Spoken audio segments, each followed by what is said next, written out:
Për të parë programin me Mbrëma Yje, mjafton të bëni subscribe në kanalin Arbana Osmani në YouTube. Ky emision mundësohet nga Ujë Qafshtama, Konad Albania.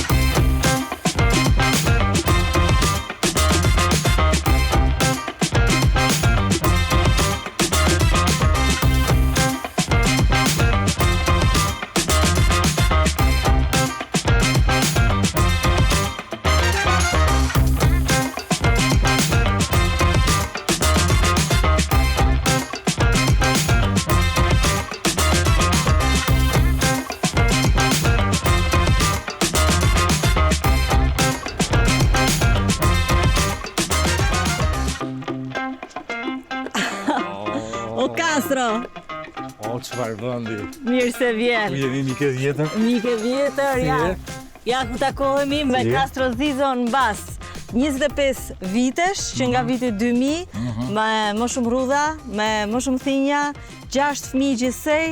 Ne të dy, për rezimentin i mlodha. Me rroha tash ku tre të tjerë. Jo. Unë me sa di 3 ke, edhe ti me sa di 3. Jo, unë e di mirë. Je i sigurt? 3 janë, 3 dhe i paci me jetë 6. I paci me jetë 6, jam shumë i lumtur që takohemi. Unë jam i lumtur akoma. Pas kaq vitesh. Vërtet shumë e sinqert. E di. Po ti je një nga njerëzit më të sinqertë që unë njoh. Unë nuk di nëse ka një fjalë më të përshtatshme se sa i sinqert, i drejt për drejt, që thot atë që mendon se sa ti. Në të përgjithshme, jo, kjo kështu ka qenë në të përgjithshme, vetëm se me kalimin e kohës, me kalimin e viteve, unë kujtoj një shprehje të gjyshit tim të ndjerë që thoshte sinqeriteti tepërt është budallallëk. Edhe kalonte ajo fia dhe shpesh e gjykoj veten time, si më thon, në të shkuarën për një sinqeritet të tepruar. Pastaj them, po si mundet që një 41 vjeçar të gjykojë një 22, 23, 25 vjeçar? Tina, i ke ndjekur episodet në mal? Sigurisht që i kam ndjekur. Edhe në Bogë unë do t'isha më rehat. Do kishe pasje. Po shikosh, do shkojmë në mal një herë tjetër. Shkojmë mal një herë tjetër. Hajde një herë në Tiranë sot. Eja. Sa bukur. O Castro, intervistat i ke qef apo i ke bezdi? Deri para disa vitesh nuk e mendoja nëse i kisha qef apo jo, më shumë se sa doja thjesht të shkoja dhe të thoja atë që doja të thoja. Por bashk nuk është, pavarësisht që është një intervistë, është një format i mirë bërë në çdo cep të tij, por bashkë unë për shembull ruaj mirësinë, kujtimet dhe respektin e jashtëzakonshëm për shembull ndaj personit tënd këtu e mbi 25 vjet përpara. Në ato kohë ku ne takoheshim për korridorit e Top Albania Radios, në ato kohë ku ti ishe që nga diktofoni, pastaj tek lanço, pastaj të gjithë emisionet për gjithë hierarkia e emisionet më të dëgjuara që ishte atëherë, ajo energjia që na përkiste në atë kohë, por kam përshtypjen dhe tani. Të paktën flas për brezin ton, po flas në rastin konkret drejt për drejt për ty. E të bërit televizion në mënyrën më të zgjuar të mundshme, në mënyrën më njerëzore të mundshme dhe në mënyrën më profesionale të mundshme. Faleminderit shumë. Unë jam një bastard i cili gjykoj mundësisht ndonjëherë edhe se si ushqet, se si ha, se si përtypet djali im i vogël.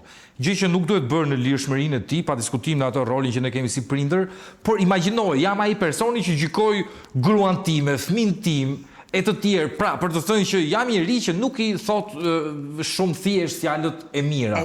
Por fjalët e mira nuk mund të mbahen tek vetja në momentin që ato janë të mbi merituara dhe teatrale. Faleminderit shumë, më vlerësoj shumë. Nuk është se ti thon gjithë fjalët e mira, me thënë drejtën, sidomos në këtë vendin tonë të vogël, ku po pse nuk i thon ta? Unë mendoj që ndoshta është një gjë shumë shqiptare kjo. Unë shikoj që njerëzit kanë si ndrojë të shfaqin emocionet e bukura. Pra, nuk i thon shpesh dikujt që sa e bukur je, sa më pëlqen, sa shumë të dua, të kam xhan, të ndjej afër. Po kjo ndodh, shiko, di pse ndodh kjo, mendoj, sepse kjo të shkon, pra, prindit e tut kanë lënë mënyrën e tyre me tan, me gjithë vështirësitë e tyre, mentalitetet e tyre, t'la kanë rritur si na kanë rritur. Beso mua që nuk kanë qenë prindit më të mirë në botë.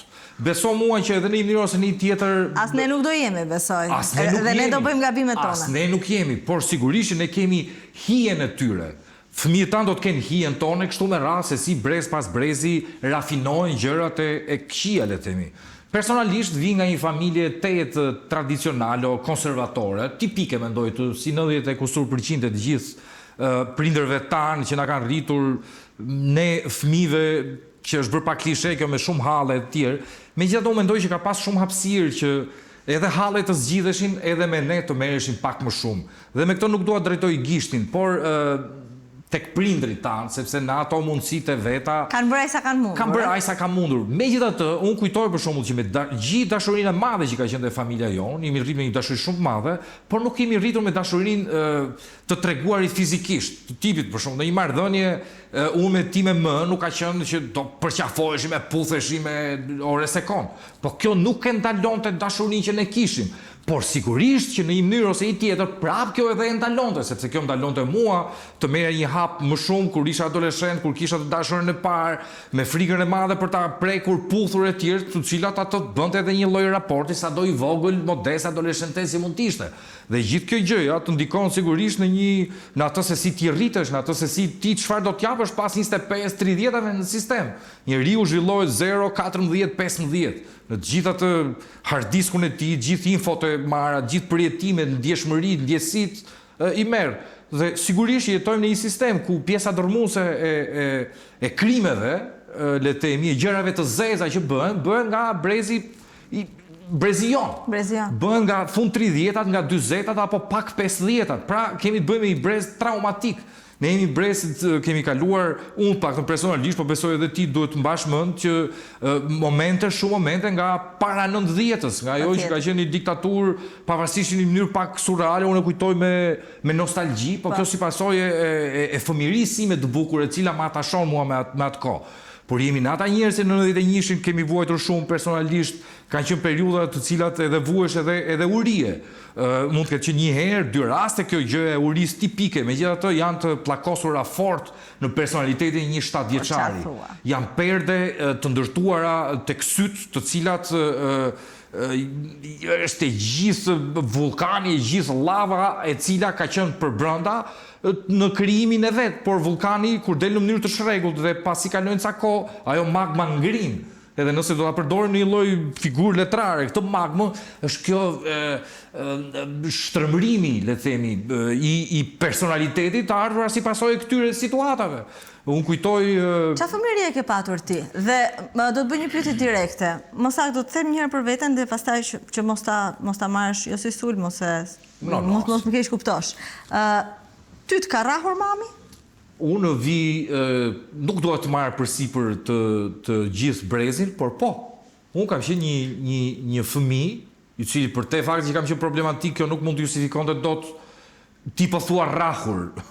Unë po them kemi ngrënë në një shpull, por mund të them që kemi ngrënë dhe 2-3 shpulla. Në fytyrë, po edhe pak te na poshtë e tjerë. Edhe ne. Dhe kjo është dhunë. A është dhunë? Kjo është dhunë.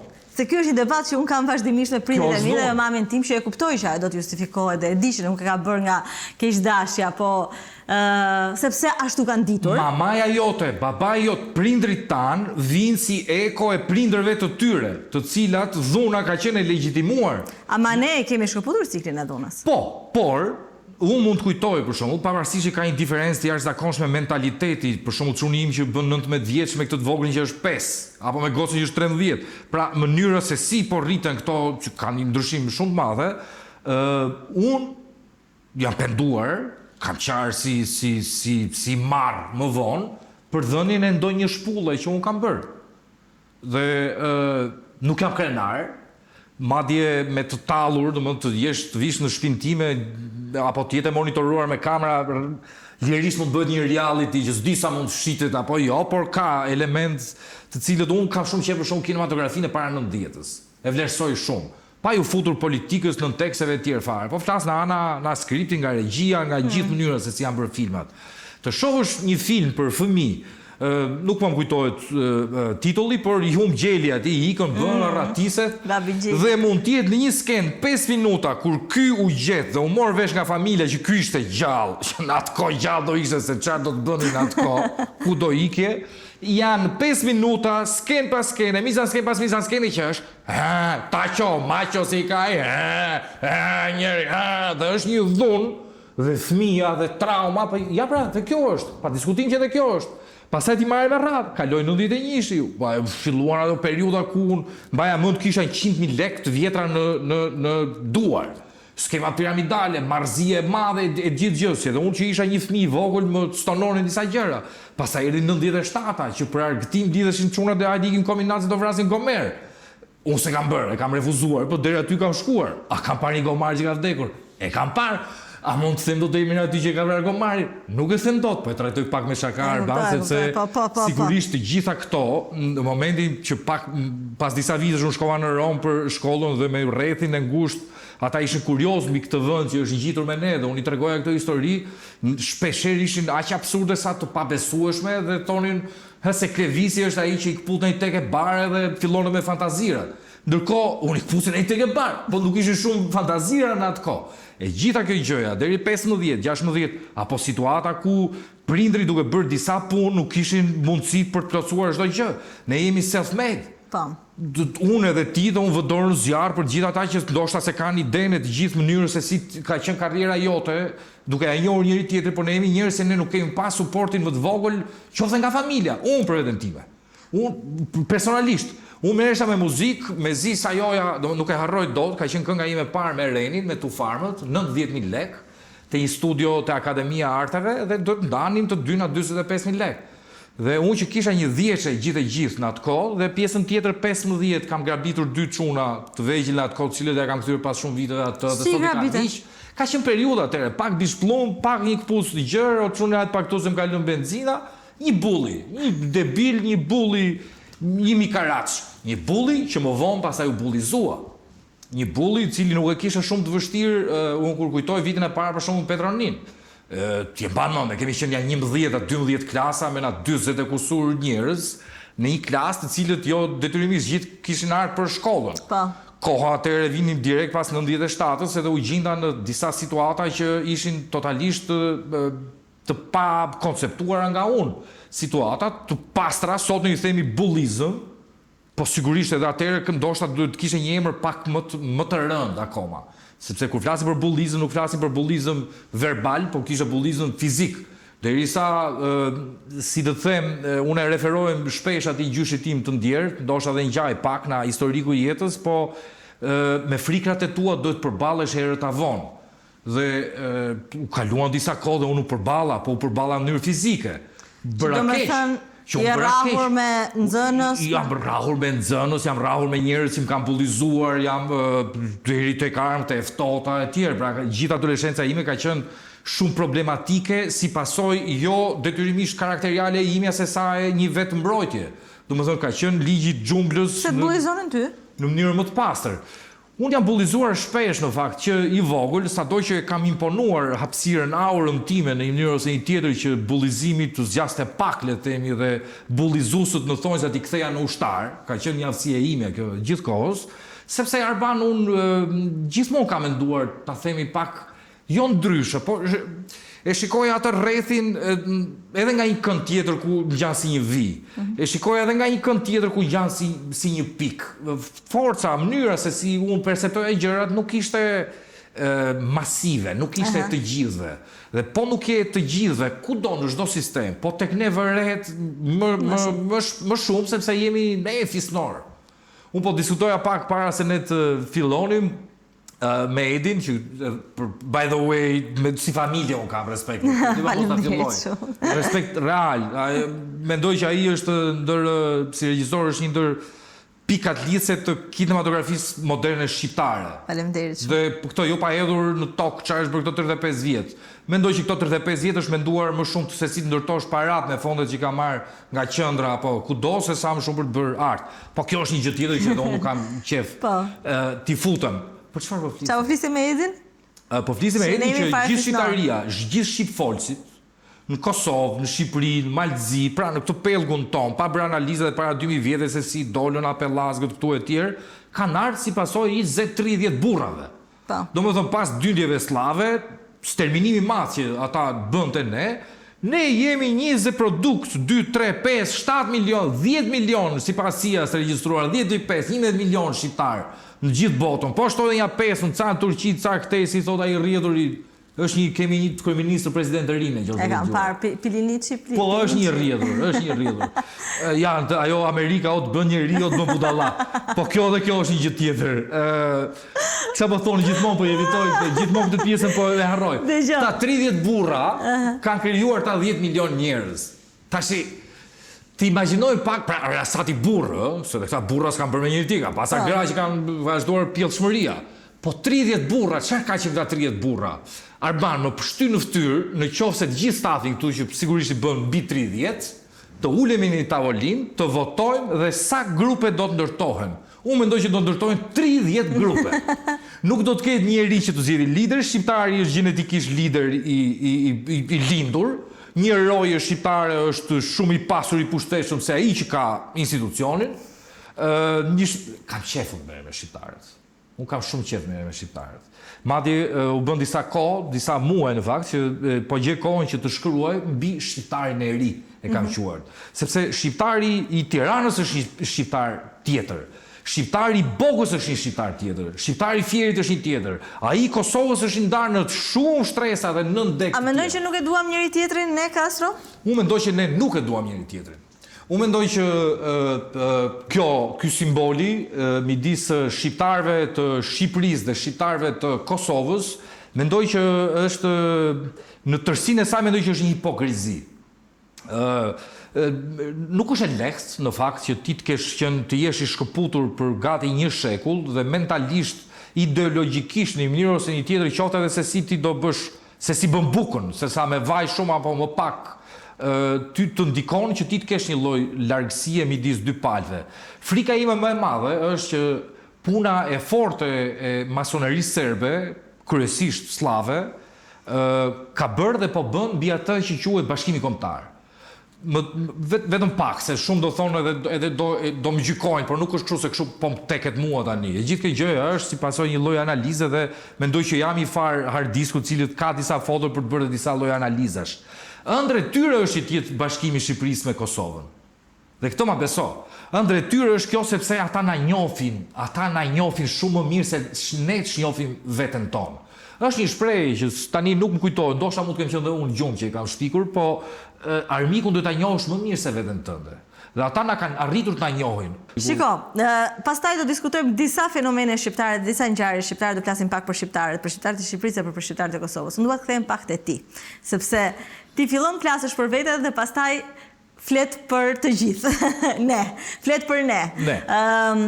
Dua të dalim te ti dhe dua të dalim te Petronini dhe nga bullizmi tek ai suksesi që pastaj ty të erdhi me Tufarm. Domethënë, a ishte dëshira për të bërë muzikë dhe për të bërë art një lloj forme për t'i bërë ballë atyre bullive që kishe në shkollë? Pa diskutim. Ajo, pa diskutim, ishte se kjo më smiri e tregojnë tekstet e para që unë kam bërë në muzikë.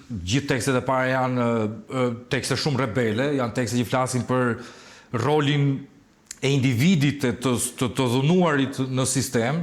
Në atë kohë unë shihja gjithë si armiq, po në një mënyrë ose një tjetër pjesa dërmuese ishte një lloj forme armike, domethënë nuk ka qenë as pak e lehtë, e mban mend se si sado që ka qenë shumë pak media, por të futesh në një media në atë kohë sigurisht kriteret ishin shumë të larta. Tani ato janë ulur, por rebelizmi i madh përdori muzikën dhe fjalën në muzikë.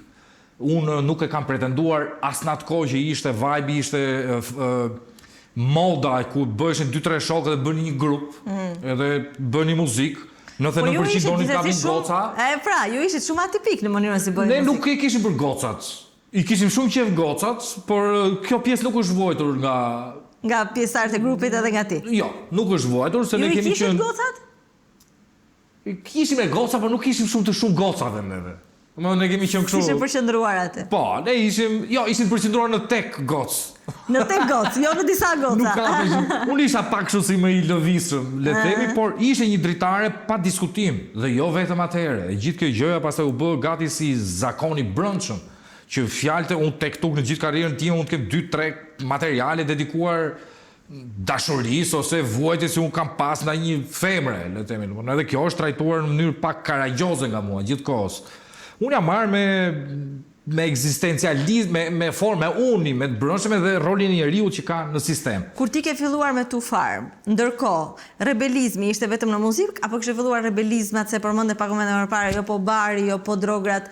Kur ke filluar ti të eksperimentosh me drograt? Unë në atë kohë mbaj mend që në xhep mbaj edhe një thik të vogël, edhe si më thënë ajo çari bie tash, ajo gjëja, bishti i thikës ishte biles edhe me kështu me ngjice, me shumë ngjice. Unë e them këtë gjë në mënyrën më jo krenare të mundshme. A mund ta justifikoj dot vetë në atë kohë? Asnjëherë, në asnjë moment, sepse njeriu mund të vepronte ndryshe, por është ngelemi te ajo që ne mbrapa në kohë nuk kthehemi dot. Ne flasani, sepse kuantikisht sigurisht mund të kthehemi, por kjo është një tjetër gjë dhe ndoshta një format tjetër. Kështu që pa diskutim që e kam përdorur si një dritare të gjithë këtë. Kundrejt asaj që unë doja të shprehja. Asnjëherë se kam quajtur veten këngëtar. Pavarësisht që aq sa kam bërë në të gjithë karrierën time edhe mund ta quaja. E quaj veten më shumë në thonjza një lloj zbavici. Prit, mos ik.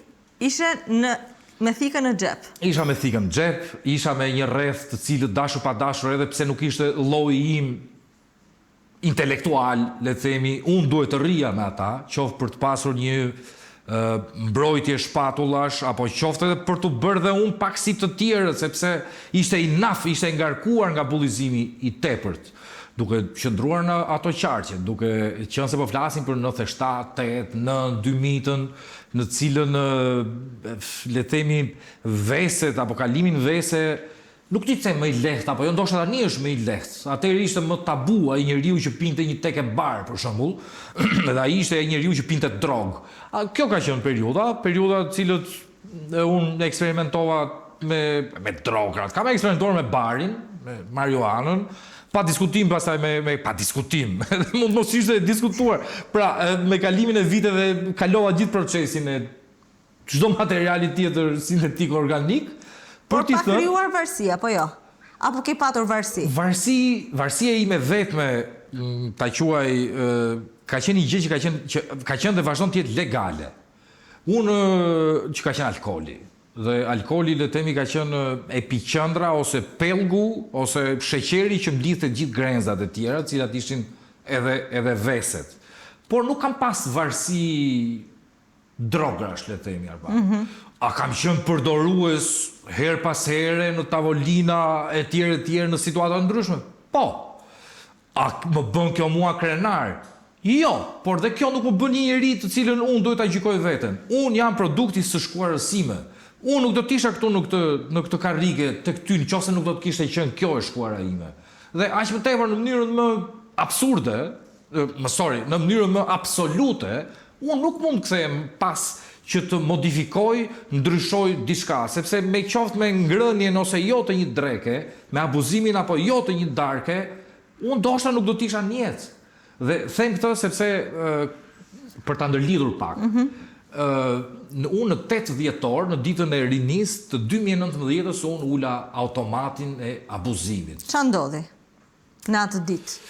Në fakt kishte disa muaj, ne kishim marrë vesh që Sara, sot gruaja ime kishte ngel, ishte shtatzan, unë isha me të bashkjetoja, nuk ishim legalisht asgjë, ana ligjore, ishin dy njerëz, dy të dashur që duheshin me njëri tjetrin.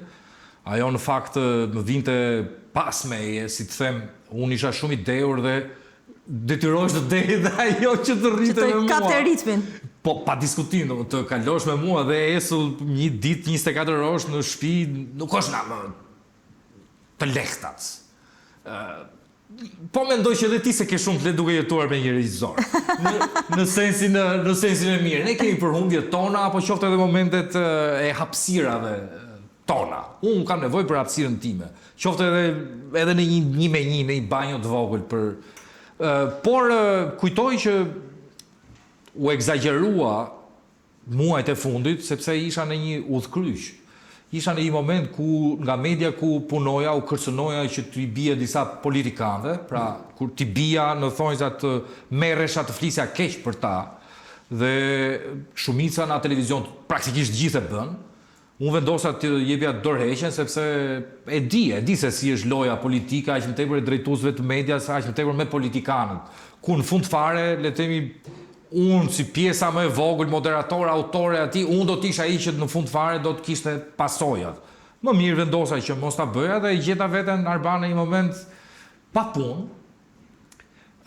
në një krizë të thellë me identitetin tim, isha 35 vjeç, ktheva kokën pas, vija pas, kisha 2 fëmijë, nuk po guxoj t'i them rrugëve, por po trajtoj kështu në mënyrën popullore, sepse 2 fëmijët ishin shumë mirë, ose më saktë djali, Dankani është rritur në një familje nga nëna e tij, nga gjyshe e tij, nga gjithë rrethi, sigurisht.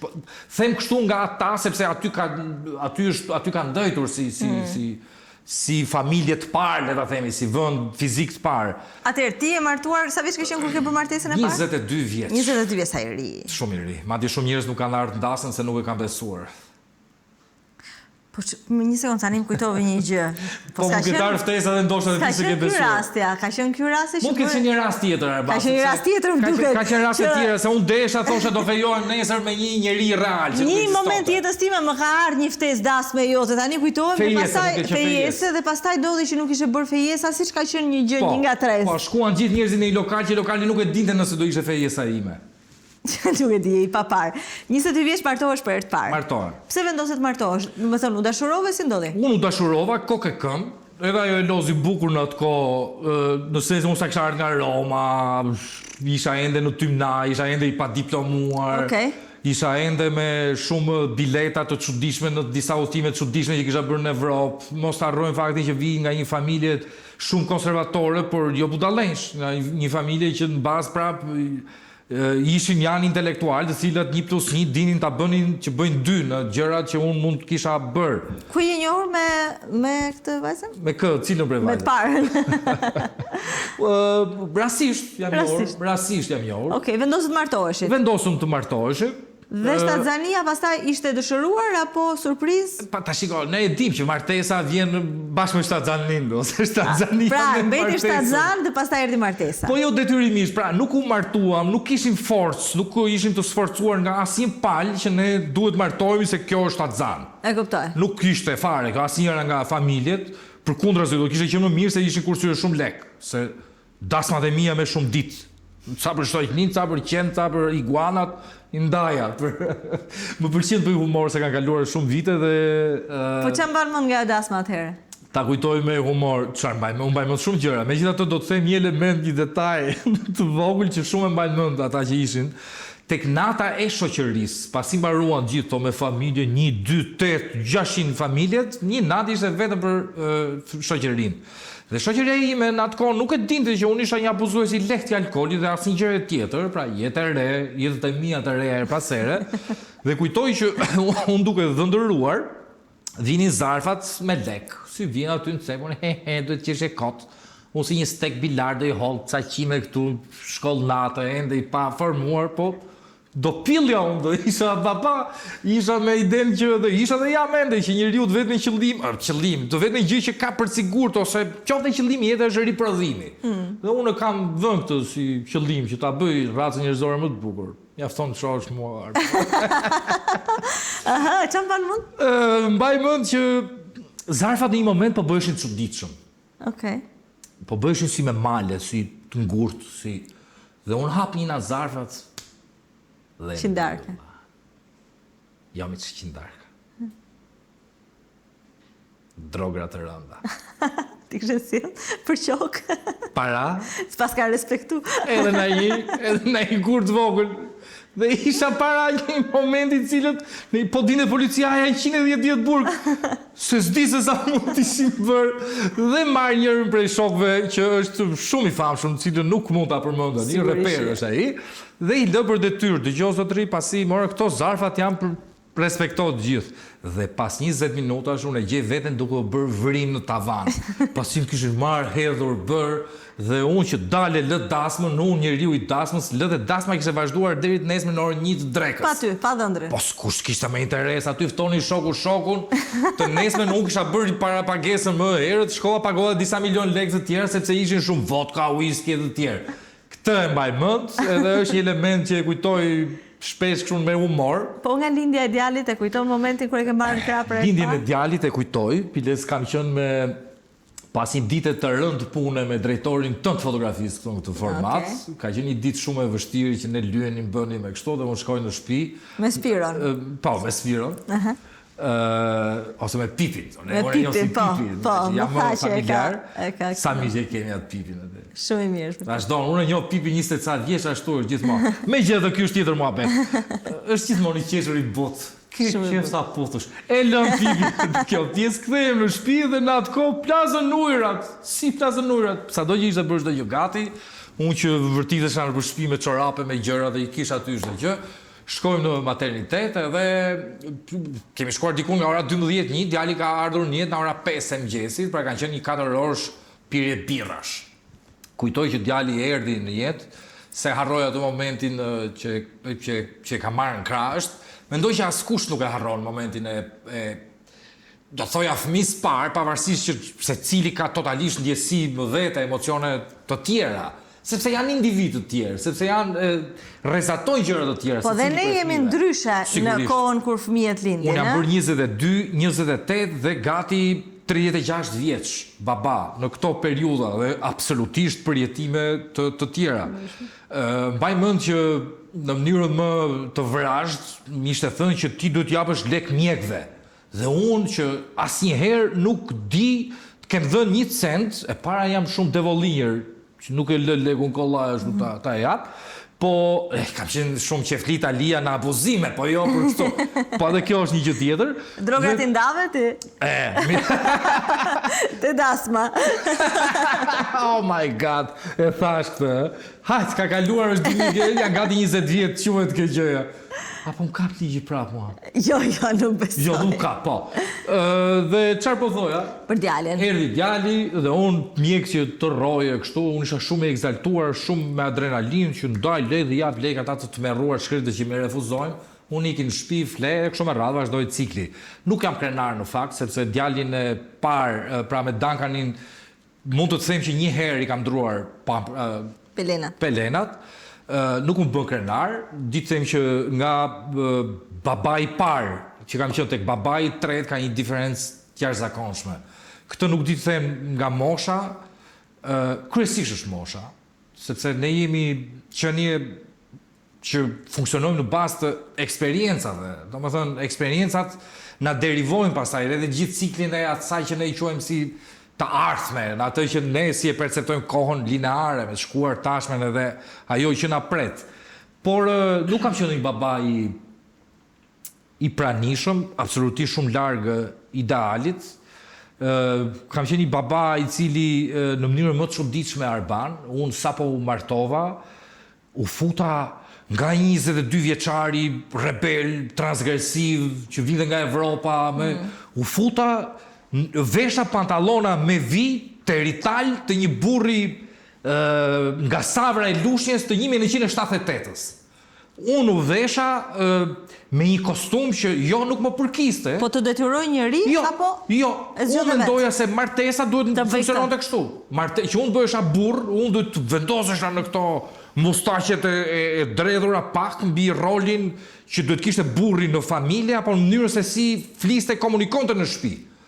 Arrogancën e një devolliu fshatar, jo i pranishëm në shumë momente, problematik, një njeri që abuzonte me alkoolin, një njeri që mendonte që çdo gjë për të mbajtur një familje apo për të quajtur një burr i mirë apo një baba i mirë ishte paraja në shtëpi. E vetmja gjë që nuk mungonte, por shumë të tjera mungonin. Unë isha 22-23 vjeç, po ashtu edhe ishi me një diferencë shumë të vogël, po flasim për një grua që në të përgjithshmen nuk të toleron më, sepse isha unë i veshur si fshatar në mentalitet, por nuk ishte ajo. E gjithë rrugtimi, le temi, jo më shumë as 3 vjet, le temi në të gjithë. Aq gjatë martesa? Me plus minus po. Plus minus. Aty ishte e tepërt. Unë nuk dita të do thoja shpëtoj martesën, megjithatë nëse arrije deri në pikën për ta shpëtuar ose jo një martesë, mendoj që ajo martesë nuk do të vënë fare më në diskutim për ta shpëtuar, sepse ka marrë fund shumë kohë parë. Ka marrë fund, edhe gjithë pjesa tjetër pastaj për forcë, për hir të fëmijës, për hir ajo të kthehet në një bumerang më të madh akoma. Domethënë të jetosh në një hapësirë të ndash krevati me të njëjtin person në cilën zgjohesh edhe nuk ke dëshirë, nuk ke komunikimi, humb dëshira për të ndarë një të mirë apo një hall të vogël apo të madh, sigurisht që martesë ka marruar. Unë tani pas shumë viteve mund ta vendos gishtin tek vetja. Megjithatë prap jam i tezës që faj nuk është asnjëherë jetim. Duhen 2 për një tango, ja, 2, po, patjetër. Kush e mori vendimin për të ndarë? Ajo e mori dhe... Ti e prit e keq në fillim? Po, shumë keq. Nuk di të them nëse unë vuajta në atë kohë prej faktit që unë dava prej saj, prej dashurisë, që s'do ta kisha më, apo prej faktit që unë nuk e pranoja dot. Egoja se pranonte dot divorcin? Asnjëherë. Dështimin, se divorci është një dështim. Dështimin. Po, divorci është një dështim. Se njerëzit kanë qef shumë, sidomos në këto kohë, domethënë të bëjnë lule etj. E di çfarë, po vetëm ma kujto pak këtë, se unë jam shumë ke vëre me këtë terminologjinë e re, për shembull që ore si e përshëndetje, si kalon mirë, me çfarë po merresh? Jam drejtor, o sa mirë. Ku je? Jam drejtor i lëvizjes hapësirës së mjeteve materiale në hapësirë nga pika A në pikën B. Është një pastrues, pra është një njerëz që bën merr kështu edhe me pikën që ti do të ma kujtoje mua. Divorcin finale është një dështim. Pra, 2 njerëz që nuk munden dot të krijonin diçka, ose e krijuan dhe ta mbanin, të qëndronte ajo. Si e menaxhuat divorcin dhe si menaxhuat pastaj bashkëprindrimin? Në fillim kam qenë shumë vitin e parë unë kam qenë një burr tipik i atyre që del në për emisionet sociale. Pra, ai burri që nuk del në emision, por është ai burri keq, ato gratë që janë dhunuar, flasin për atë burrin. Sigurisht, isha larg dhunës fizike e tjerë, por isha shumë pranë dhunës verbale. Unë isha një dhunues në atë kohë. Unë isha përndjekës ndonjëherë në atë kohë. Pavarësisht që pasi çdo gjë kishte mbaruar, kisha ja 8 dashnore. Gjatë kohës aktual, në atë kohë etj. Pra, në llumin më të madh të zhytur, kërkoja dhe llogari. Dhe kjo zgjati një vit. Dhe kur e kujtoj tash, e kujtoj veten me e përçmoj veten arba. Pse mendon që ndodhi kjo me ty dhe pse mendon që kjo ndodh me shumë burra shqiptar? Kjo nuk ndodh vetëm me burrat shqiptar. Po, e vërtet, në fakt, po. Se tani është shumë e lehtë të vihet gishti le temi, por nga që jemi vend i vogël edhe Po, është e vërtet me shumë. Kjo ndodh në të përgjithshmen. Unë isha shumë e kanë kaq të vështirë ta pranojnë burrat ndarjen, divorcin. Ne vim nga një shoqëri, jemi ende një shoqëri patriarkale. Ne jemi një shoqëri të cilët disfata i ngelet burrit. Sado që le të themi në thonjza me gisht gjykohesh apo gjykohet edhe sot, edhe atëherë gruaja, femra, gruaja gjykohesh në divorc, por patjetër dhe burri, nuk ti ta them tani se do një analizë më të thellë, por unë di të them që unë isha në ato periudhë në këtë 1 vjeçarin tim të shëmtuar, isha një njeri me shumë para. Isha një njeri me shumë lekë dhe unë isha një njeriu që imponoi, unë isha një njeriu që tentoja bëja çdo gjë që të mos i jepi ato parat që do rritësh fëmia im. Kjo sigurisht ka ndodhur 1 herë, 2 herë. Mos i rikthehem në gjykimin që ti bëj vetes, nuk ti ta them këtë gjë. Duke menduar që me këtë gjë doja ti tregoja që ti nuk ekziston dot pa mua. Apo nuk ti them se sa, shiko, subkonsha jon ka një arkiv të cilët shpesh ne nuk duhet edhe ta prekim shumë, por janë këto rastet që ne pa vedije, ajo pa vedia jonë e nxjerr në mënyrën se si ne reagojmë. Nuk di të them Arban, di të them që nga ai person s'ka ngelur, ose është vetëm një hije lehtë, ose as pak fare atij njeriu. E rekuperuat pastaj raportin, si arritët që të bashkëprindronit? Unë mendoj që gruaja ka një rol thelbësor, gruaja si qenie, si entitet, ka një rol thelbësor në racën njerëzore. Dhe është po ajo, pra mendoj që nëse një grua do t'i japi drejtim për mirë për keq, është ajo që mund t'i japi drejtim për mirë apo për keq. Për të marrë frenat, sidomos në të tilla situata. Dhe për shkak kaloi koha dhe njeriu e shef vetëm pasqyr. Shef se sa i shëmtuar bëhet çdo ditë me atë. Fati fal natyrës, krijuesit, energjisë që kjo faz kaloi, dhe jo vetëm kaloi, por si për çudi, ne për hir të fëmijës asaj kohe shpesh darkonim të tre, që të ishim, dhe u bë maq miq dhe shok, sa Arban nuk e ke iden. Qeshnin, talleshim me njëri tjetrin e thonë, po pse u martuam? Kishim ngel shoka, ku e diu në këtë formë. Dhe është e njëjta marrëdhënie që edhe sot pas 19 vjetësh. E keni? Që kemi. Ajo, unë jam shumë krenar, që ajo ka qenë pjesë e jetës time. Pa diskutim jam shumë i lumtur që ajo është nëna e djalit tim Duncan.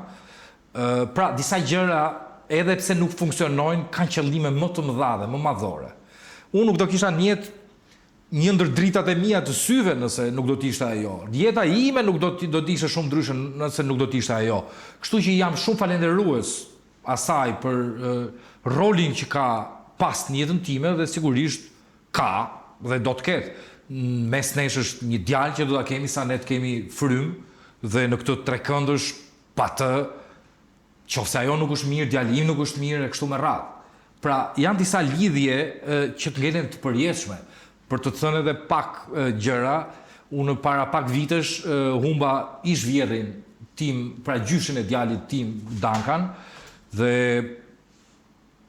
shkova në Varrin pa diskutim, qava derda lot për të, sepse kam kaluar shumë gjëra, shumë kujtime e jetës sime, pjesë e rëndësishme e jetës sime. E ke vëred, Arban, se sa kur ndroni apartament që ikën nga një lagje, ti ke një jetë të re, ti nuk do të takosh me rutinën, atë energjinë e mirë që merr nga ata që të rrethojnë. Ti ke një jetë të re, jo më ata kanë qenë pjesë e familjes sime, dhe në një moment, ata janë të huaj, ata s'ekzistojnë më. Gjë që unë nuk e kam parë kështu, në rastin konkret, sepse sigurisht e kam parë në shumë situata të tjera. Të tjera, po. Mos harro Arban, që unë kam 7 vjet e gjys gati 8 që unë jetoj jam me Sarën, dhe Sara është gruaja ime, ligjore, shpirtërore. Po, të martuar me letra, me çdo gjë. Sara është kompasi, është boshti im. Nuk është e lehtë për një 30 vjeçare, 20 e diçka vjeçare, 24 vjeçare në fakt, asa kohë të filloj të krijoj një jetë me një njeri që ka 2 fëmijë, me 2 gra të ndryshme, me një njeri që asa kohë ishte pjesë e showbizit, i mbushur me vese, dhe nuk është e lehtë që ti ta durosh, pranosh, qoftë edhe ndryshosh, qoftë edhe me pak shantazhim, sepse duhen përdor të gjitha metodikat për ta çuar në rrugën e dur, në mund ta quaj. Ajo të çoj në rrugën e dur. Po. Dhe unë jam falendërues Sarës, ndoshta njëjtë siç jam falendërues nënës sime që më ka sjellë në jetë. Ndoshta në të njëjtat, sepse unë jam në një jetë të re. Domethënë, ka shumë pak kohë që kanë filluar të jap makinës. Pse? Mi gjam vetja si 19 vjeç si 20 vjeç, pra tash i ka filluar domethënë është një jetë e re, është një njeri, është një njeri që sapo ka filluar të bëjë gjërat nga e para, jo nga e para, po në fillim. Po, si të duket? Si duhet njeriu që ka jetuar shumë vite me alkool? Sa vite? 20? Gati. Se edhe unë nuk do ta egzagjeroj. Unë di them që 10 ditët e fundit isha i varur totalisht. Totalisht. Dhe pastaj ti vendos ti jesh esëll. Si duket jeta? Më e bukur apo më e mërzitshme? Jeta është e shkëlqyer pa alkool dhe pa abuzim. Unë e gjykoj veten në mënyrë të jashtëzakonshme. 6 muajt e parë, unë Arban, gëzoja si fëmijë kur haja një moll. Sepse si duket kishin vdekur qelizat ligjësor që nga gjua e tjerë receptorë për të ndjesh çdo gjë për mua ishte të pija ujë ishte shumë bukur. Të zgjohesha në mëngjes në 6 të ece ishte shumë bukur. Të merja frymë ishte shumë bukur. Perceptime për jetime të vogla që unë i lidhja dhe i ndërlidhja me i gotë raki sepse ndryshe nuk do të qeshja. Unë mësova të qesh. Unë nuk qeshja. Qeshet e mia ishin o do të isha shumë i deur ose qeshet e mia ishin 9 qeshje ose shpërqeshje. Kundrejt vetes edhe botës, që më gjanta aqe zezë. Jeta është aqe bukur pa alkool, pa abuzim. Do është ta në herë një tek e barë nuk i bën keq asnjëri. Do thua ti nuk është mesazhi më i mirë ky. Është mesazhi më i mirë se unë gjysmë kohë se kaloj në New York, në një vend i cili kur shkoj në New York pi bar, kënaqem në bar dhe në të gjithë shtetet ku është i legalizuar bari, of course, jam njeri që e respektoj ligjin dhe kam një vlerësim të veçantë në fakt për marijuanën. Ndoshta nuk është mesazhi më i mirë, besoj që është mesazhi më i mirë kundrejt alkoolit. Unë sot, po të kisha diçka në dorë, do të bllokoj alkoolin ose do ta taksoja shumë. E di çam tha grimierja ime kur i thash që sot kam kastron? Tha, ke për të kënaqur, tha. Jepi një tek e para, tha, se tha bëhet shumë i lezetshëm. I thash po kastron nuk pi më alkool për vitesh. Para me tek. Për shumë vitesh nuk pi. Tha paska përqen boring. Po besoj që kjo që kemi bërë ne sot deri tani mund të jetë ndoshta intervista më e bukur që un kam bërë në jetën time. Mos egzagjero, faleminderit. Jo, por realisht. Sepse shiko, do e guxim të madh të flasësh për veten edhe të tregosh Po duhet të flas. Të tregosh gabimet edhe dështimet, sidomos në një vend ku ti gjykohesh kaq shumë sot në rrjetet sociale dhe ku duhet të jesh populist për qenë i pëlqyer dhe jo Unë dashur pa dashur Arban me rifillimin në këto 6 vitet e fundit, sigurisht që kam bërë një lloj rafinimi, konturimi, por asgjë nga ajo që është në thelbe dhe ka qenë më herët nuk ka ndryshuar. Njerëzit shohin një dimension të ri që kanë më të lehtë ose qasja ime për të futur në familjet nëpërmjet ekranit është më e lehtë, është më lozonjare, është më e qeshur. Kështu ka qenë gjithmonë. Unë kam qenë i veshur në një petk. Castro Zizo ka disa Castro të tjerë. Që fajet apo Klevis Beka ngarkonte, duke ja hequr nga vetja e tij. Tani nuk do flasim më për ty, po do flasim pak për shqiptarët dhe Shqipërinë dhe këtë vendin ton ku ndodhin vazhdimisht gjëra të çuditshme ose jo. Dua të komentojmë bashkë disa nga titujt e portaleve që janë në qarkullim. Në qarkullim. Unë kam zgjedhur disa për të më thënë se çmendim keti për fenomenet ose për personazhet, zgjidhe vet. Atëherë. Po nis me Shkodra elektronike me zgjerm shkon në finalen e Eurovisionit. Kjo e para duhet kishin shkuar një 10 ditë përpara ata të dy. Unë kam një respekt të jashtëzakonshëm për ata si muzikant, si artista. Dhe si një pikë, si një nyje lidhse e ndryshimit të madh të pazareve që janë bërë në të dërguarit artistat në Eurovision. Ne kemi dërguar në Eurovision nga ata që këndojnë në për synet liqe, nga ata që këndojnë në për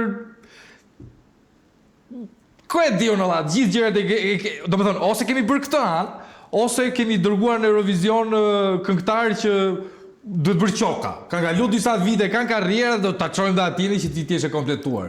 Dhe e them këto, e di pse e them me kaq inacin, ndoshta edhe mund të isha i rezervuar. Ka qenë viti që kemi qenë unë me grup me Tu Farmët atë vit, të cilin Shqipëria do fitonte nëse Tu Farmët me Atomike do kishte shkuar në Eurovision. Për hir të votoi Albina Helmendin. Po, shkuan ata, Albina me familjen, shkuan me motive. Se e di si është nga puna e Eurovisionit edhe këtyre motiveve folklorike e tjere që unë kam respekti më të madh për një grupim të vogël folk. Se dhe folku jon pjesa dorëmuese është me ndikim slavo, greko, s'ka. Folku i vërtet shkon deri na Përmeti, Kabaja është. Pjesa tjetër beso mua që shumë Borrelli, Mati, Shkodra nuk do të guxoja thoja, se kjo do një analizë më të madhe, se ka ndikim shumë të fortë Malazezo e tjerë. Pavarësisht që ne s'kemi qef ta pranojmë. Po kështu është. Ideja, mënyra, forma, individët, artistët më të mirë dhe gjë më të mirë që mund të bënte Shqipëria me këta të dy. Okej. Erion Velia dhe Ajola Xoza njihen me akuzat kundër tyre. Ne kemi qenë një brez me Ajolën, ju keni qenë në klasë? Jo, në klasë jo. Si keni qenë në klasë? Kemi qenë të tre në klasa ndryshe. Okej. Ka qenë një moment që kemi qenë një grupim pak, por shumë pak ka zgjatur.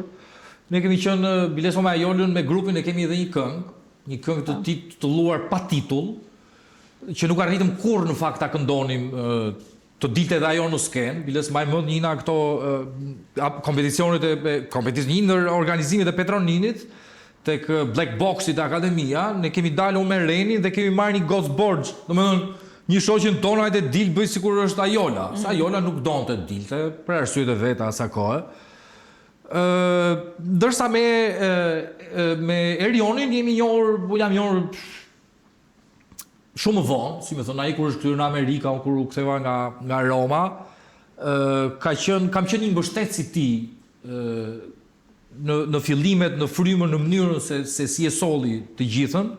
Kam qenë një mbështetës i tij në pothuaj të gjithë në të tre zgjedhjet, në tre fushatat elektorale. Kam besuar tek forca e rinisë së tij, tek çdo gjë e tij, dhe nuk kam besuar në asnjë moment, ose duhet kisha besuar ndoshta që ose ta kisha përkthyer ndoshta si shumë të tjerë në para këtë gjë. Nuk kam ditur ta bëj. Biles me një shokun tim dje po diskutonim rolin apo konceptin e servilit, që në të përgjithshme servili gjykohet. Ndërkohë që unë mendoj që servili është një hallkë e manivellës, është një punë si gazetar, si kushdo tjetër. Beso mua që edhe kryeministri ka qef për një fjalë të mirë pasi kritikohet fund fare, ta gënjej. Psikologjikisht, mendoj që servili është një lloj mini psikologu, si me thënë. Po të kisha qenë sa më i shumë, mund të kisha bërë ca para. Por unë s'kam ditur kur të bëj para në mënyra kështu të tërshtorta.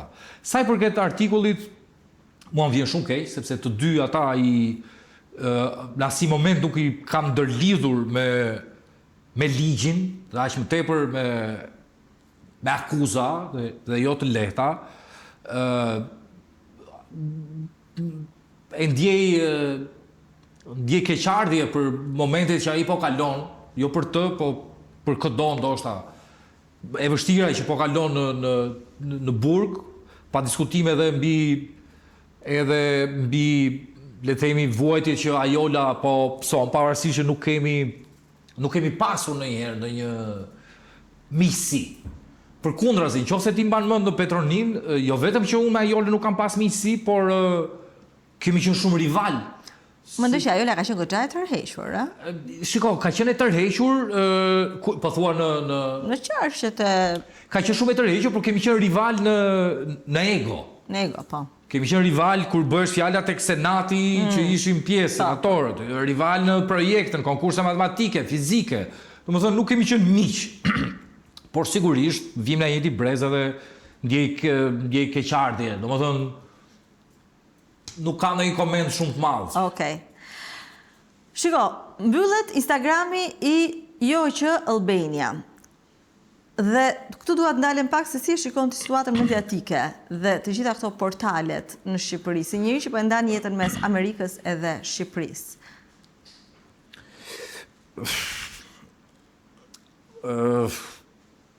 Se nuk duhet bëhemi përsëritur, po edhe portalet edhe në Amerikë kështu janë, vetëm se ka një diferencë midis ata që publikisht dihen apo dhe portali qoftë edhe me ca shkronja të vogla thotë që ne jemi mbi bazat e fake newsit, pra kështu e prodhojmë ne paran, ndërsa këtu portali është në mënyrë të drejtë për drejtë i lidhur politikisht. Portalet në 99% e raste këtu janë gjobvënës. Një lajm që ti do të marrësh vesh se çfarë ka ndodhur realisht. Ku zgjedh ta shikosh? Po shiko, kjo për te portaleve tona mainstreami planetar, beso mua që nuk është burimi i drejtë për të marrë vesh se çfarë po ndodh me jetën apo mbi ku ti jeton. Ti e sheh situatat e luftës sa paraqiten ku, si dhe sa. Njeriu është një qenie e errët.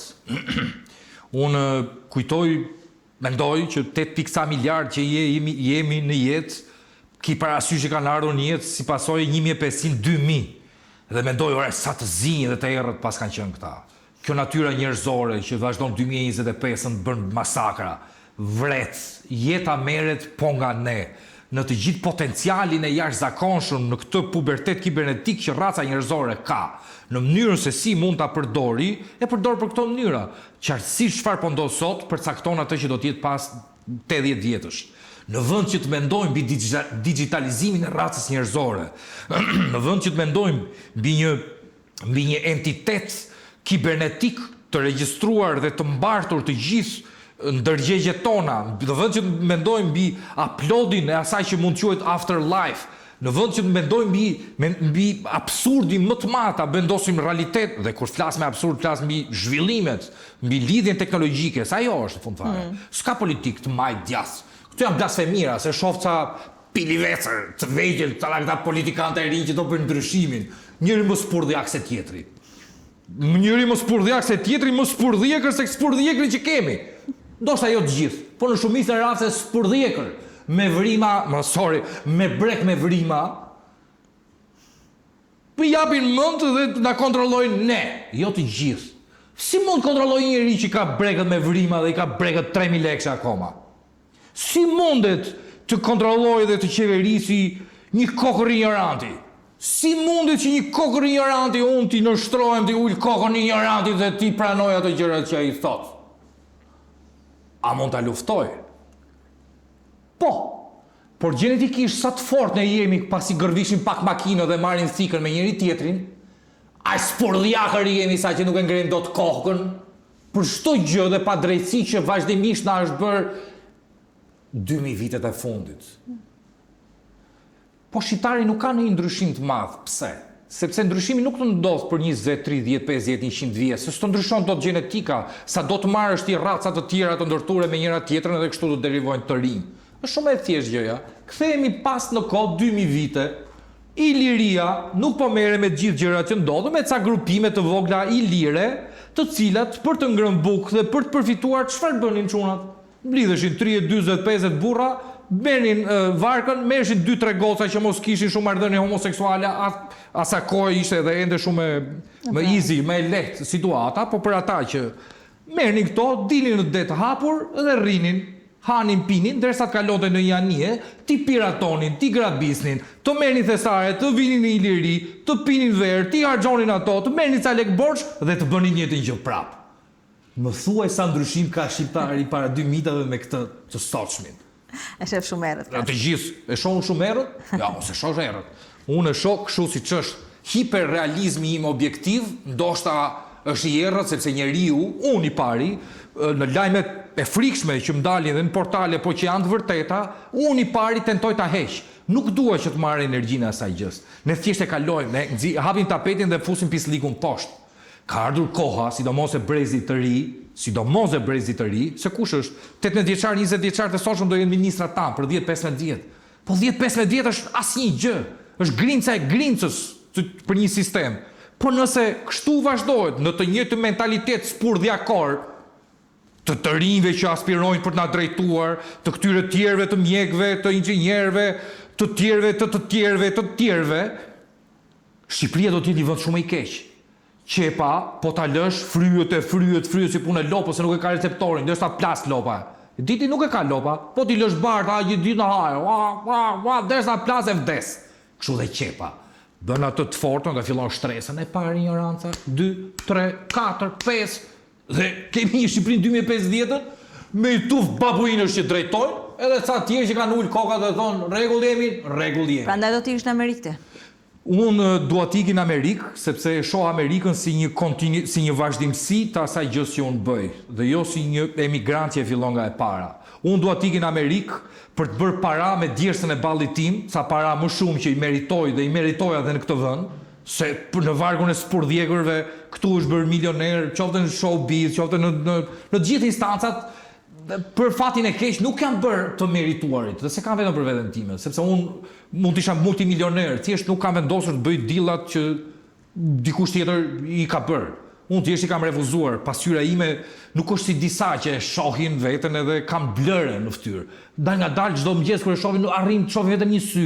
Pastaj derisa janë qorr, se janë të shpërfituar, nuk kanë më. Fytyra ime vazhdon të jetë pasqyrë, shumë e bukur. Unë të paktën e mendoj kështu, këtë gjën. Dhe po nuk bëm një gjë sot, edhe ky se flitet gjithmonë për brezin e ri, brezi i ri duhet marrë kontrollin. Dhe brezi i ri kontrollin mund ta marrë vetëm duke mposhtur dhe luftuar ignorancën. Kush është armiku më i madh i shqiptarit? Ignoranca. Ignoranca është. Do kush Unaza e Tiranës, që aty brenda zien. Ti nga Unaza. Ik Lushnjë, ik Fier, ik Puk, ik Ande, ik te, ik shifi se si janë burrat me njëri tjetrin. Ik shifi më, janë atë me 10 milion lekë në xhep, por kanë një dhëmë gojë. Se ka logjikën estetike që ai duhet të rregullojë dhëmbët, se komunikon më mirë, se fillon dhe qesh ai kur është me atë tjetrin. Se është petk, është skorje e ignorancës së trashëguar, me termi që se kështu se nuk bëhet, po nuk bëhet. Of course, unë do iki në Amerikë, ja po ta them planin. Do iki, do bëj para qoftë edhe si kamarier atje, qoftë si kamarier, do vi me paratë e mia.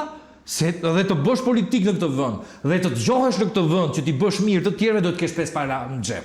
Se digjesh sapo hap gojën. Nuk i kanë qef njerëzit revolucionarët apo ata që mendojnë në shumicën e madhe. Dhe kur them revolucionar, besom që në sistem përhumbet shpejt. Edhe revolucionari më i madh përhumbet shpejt, bëhet pjesë e sistemit. Castro, Rama ulet këmbkryq me Nojzi në fushën e Gjoricës dhe këndojnë Haredin Pashën. Kjo është e vërtet kjo. Me gjithë se i bëne, dhe i gjati dhe i tjetëri. Nojzi, në momentin që ka ardhur në Anglia, ka punuar 2 albumet e pare, kemi punuar bashk, kemi dalë për koncerte bashk, më saktë ai hapte koncertet e mia, derisa punoj dhe është aty ku është.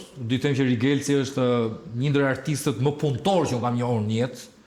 Mund të them që ai te studio ime flinte. Ka pas ne të tëra që flinte.